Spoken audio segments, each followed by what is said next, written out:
Sir Owaisi कह रहे हैं कि सीमांचल की ज्यादा सीटें हम जीतेंगे और थर्ड फ्रंट बनेंगे बिहार में। भैया ऐसा है, ओवैसी साहब मेरे मित्र हैं, लेकिन मेरा उनको सुझाव है बिना मांगा हुआ कि आप हैदराबाद संभालिए, हैदराबाद अपना किला बचाइए, बेकार सीमांचल में आकर और कंफ्यूजन पैदा मत कीजिए। अगर आप हैदराबाद अपना संभाल लिए होते, अगर तेलंगाना में मुसलमानों का भला कर दिए होते तो यही बढ़िया होता। बंगाल में चुनाव हो रहा था तो यहाँ पर आईएसएफ के लोग ओवैसी साहब आए थे, लेकिन सारे मुसलमानों ने कहा नहीं भाई, हम लोग को टीएमसी पर भरोसा है, हम लोग को भाजपा से लड़ाई, हम लोग को इस सब चक्कर में नहीं पड़ना है। आईएसएफ और ओवैसी साहब कुछ वहां नहीं कर सके। इस बार सीमांचल के मुसलमान वो गलती नहीं करेंगे जो 2020 में हुआ है। ओवैसी साहब का सम्मान है, बहुत बढ़िया तकरीर करते हैं, पढ़े लिखे व्यक्ति हैं, लेकिन उनको हैदराबाद में रहने दीजिए। सीमांचल के नेता, सीमांचल के रहनुमा जो जिनको रहनुमाई करनी है वो सीमांचल का बेटा होना चाहिए। हैदराबाद से आकर सीमांचल में नया नेतृत्व। एनडीए और महागठबंधन में मुस्लिमों को भागीदारी नहीं दी गई आपके अंदर, और आप मंच में आकर डायरेक्ट भाषण देते हैं, यहाँ के लोकल नेता से नहीं मिलते हैं, ये आपके ऊपर आरोप लगाते हैं। मेरे भाई, हमसे ज्यादा कोई अगर लोकल नेता से मिला हो तो बिहार में आप पूरा खोज के बताइए। 2.5 बरस बिना घर गए, बिना गाड़ी पर पैर रखे 2.5 बरस मैंने 5,500 गांव में पैदल घर नहीं गए, गाड़ी पर नहीं बैठे, 2.5 बरस पैदल घर गए इस चीज को खड़ा करने के लिए। तो आपको उसमें अगर एटीट्यूड दिख रहा है, यहाँ दूसरा सब नेता आएगा हेलीकॉप्टर से, हम गाड़ी से चलते हैं और हमारे पार्टी के साथी भी गाड़ी से चलते हैं जो जनकुलार देता है, और दूसरे नेता अपने हेलीकॉप्टर पर चलता है और जो टिकट लेने जा रहा है उससे 1 करोड़ 2 करोड़ रुपया ले रहा है और कहता है कि हेलीकॉप्टर के खर्चा के लिए पैसा लिए हैं। और हम अपना पैसा साधन लगाकर यहाँ ये व्यवस्था बना रहे हैं कि गरीब से गरीब आदमी भी अगर चुनाव लड़ना चाहता है, राजनीति करना चाहता है, तो जहाँ तक हो सके उसकी मदद की जा सके। एनडीए और महागठबंधन में मुस्लिमों को भागीदारी नहीं दी गई, उस हिसाब से संख्या है। भाई, मुसलमानों को भागीदारी इसलिए नहीं दी जाती है कि मुसलमानों को भागीदारी से ज्यादा भाजपा का डर सता रहा है।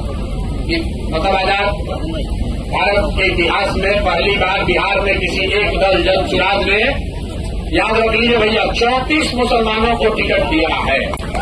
लेकिन और यही नहीं, ताली इस पर मत बजाइए, हमने घोषणा ये की थी कि जहां से सीमांचल को छोड़कर हमने पूरे बिहार में जहां कहीं भी मुस्लिम विधायक हैं या कोई मुस्लिम प्रत्याशी है, वहां पर जनसुराज मुस्लिम विधायक प्रत्याशी नहीं देगा।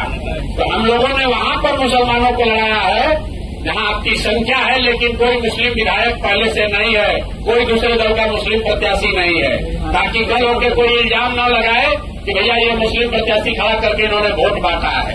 और इसके बावजूद टोटल 34 मुस्लिम साथी चुनाव लड़ रहे हैं जनसुराज के टिकट पर। आज तक कोई एक दल ऐसा नहीं हुआ जिसने 34 मुसलमानों को टिकट दिया हो। लेकिन यहाँ पर जो हमारे विरोधी होगा कोई, तो कहेगा 34 को इसलिए दिए हैं कि हम लोग का वोट काटना चाहते हैं। तो मुसलमानों के साथ दिक्कत ये है कि आपको पूछे तो दिक्कत, आपको न पूछे तो दिक्कत। आपको टिकट दिया तो कह रहा है इतना टिकट दिया, जरूर कोई न कोई पीछे बात होगा, हम लोग का वोट काटना चाहते हैं। अगर टिकट न दें तो वही मुसलमान कहेगा हम लोग भैया क्या करें, आप ही तो बड़ा बड़ा बात करते थे, लेकिन आप ही तो हम लोग को हिस्सेदारी नहीं दिए। तो मेरे भाई, ये आपका शक हम पर नहीं है, ये आपका शक अपने आप पर है। पिछले 25-30 साल में मुसलमानों को भाजपा का डर दिखा दिखाकर इतना डरा दिया गया है कि आपको जो आदमी आता है उस पर आपको शक ही होता है, आपको अपने आप पर भी शक होता है। जहां आपकी 90,000 1 लाख आबादी है, वहां चुनाव लड़ने जीतने में भी आपको शक होता है। इसीलिए मैंने यही बात कही, जिस दिन आप भाजपा का डर अपने मन से हटा देंगे, अपने आप आपकी आधी समस्या खत्म हो जाएगी। और उसी प्रयास में जनसुराज लगा हुआ है। आप आज मानिए या कल मानिए, प्रधान जी कितने चलना आपको है जनसुराज में ही, आपको लिख के दे देते हैं। आप 1-2 साल समय ले सकते हैं, लेकिन चलना आपको जनसुराज में ही है, क्योंकि जीतेगा जनसुराज ही, जीतेगा जनसुराज ही। आपको तय करना है भाई, और मेरा कोई अहंकार नहीं है। हमने आपको पहले कहा कि पैगंबर साहब ने क्या बताया है ईमानदारी से किया गया जद्दोजहद कभी बेकार नहीं जा सकता है। हम लोग ईमानदारी से प्रयास कर रहे हैं।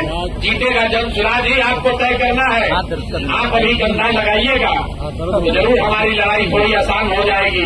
लेकिन अगर आपने कंधा नहीं भी लगाया, हम पर भरोसा नहीं भी किया, तो भी आपसे कोई शिकवा शिकायत नहीं है। बिहार जीतने के बाद फिर से आएंगे, लेकिन जब अगली बार आएंगे तो आपसे हरजाना भी वसूलेंगे। हम शाकाहारी आदमी हैं, जीत कर आएंगे तो आपसे जीत का सेवई भी खाएंगे और आपका हाथ पकड़कर बिठा दिया चला जाएगा। Thank you.